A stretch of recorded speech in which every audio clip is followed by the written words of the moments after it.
ഇപ്പോൾ ജയിലിൽ കിടക്കുന്ന 4-5 പേരും തന്ത്രിയും ചേർന്നാൽ എല്ലാമായി എന്നാണ് ഗവൺമെൻറ് കരുതുന്നതെങ്കിൽ അത് ഞങ്ങൾ അംഗീകരിക്കില്ല. തന്ത്രിയിൽ ഒതുക്കണ്ട, തന്ത്രിയെ മറയാക്കി മന്ത്രിയെ രക്ഷിക്കാൻ നോക്കണ്ട. തന്ത്രി എന്ത് ചെയ്തു എന്നുള്ളതിനെക്കുറിച്ച് ഞങ്ങൾക്ക് അഭിപ്രായം പറയാൻ കഴിയില്ല. കാരണം ഇത് അന്വേഷിക്കുന്ന ഉദ്യോഗസ്ഥന്മാർക്കാണ് അതിൻ്റെ കാര്യങ്ങൾ ബോധിപ്പിക്കേണ്ടത്. അത് കോടതിയിൽ പറയേണ്ട കാര്യമാണ്. പക്ഷേ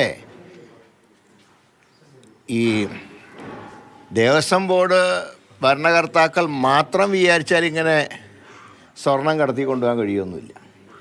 ഇത് മന്ത്രിമാർ അറിഞ്ഞില്ലെങ്കിൽ പിന്നെ ഇവരെന്തിനാണ് മന്ത്രിമാരായിരിക്കുന്നത്?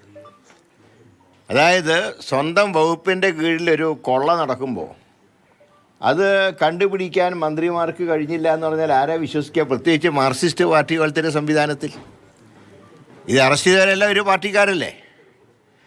ആ പാർട്ടിക്കാർ സ്വർണം കടത്തിയത് ബന്ധപ്പെട്ട രാഷ്ട്രീയ പാർട്ടിയും, അതായത് CPM-ഉം അതിൻ്റെ തലപ്പത്തുള്ളവരും മന്ത്രിയും അറിഞ്ഞില്ല എന്ന് പറഞ്ഞാൽ എല്ലാം തന്ത്രിയിൽ അവസാനിപ്പിക്കാം എന്ന് സർക്കാർ കരുതണ്ട. ഞങ്ങൾ ഏതായാലും സസൂക്ഷ്മം വീക്ഷിക്കുകയാണ്. മന്ത്രിമാരെ രക്ഷിക്കാനുള്ള ഏതെങ്കിലും തന്ത്രിയെ മറയാക്കി മന്ത്രിയെ സംരക്ഷിക്കാൻ നോക്കേണ്ട എന്നതാണ് കെ മുരളീധരൻ പറയുന്നത്.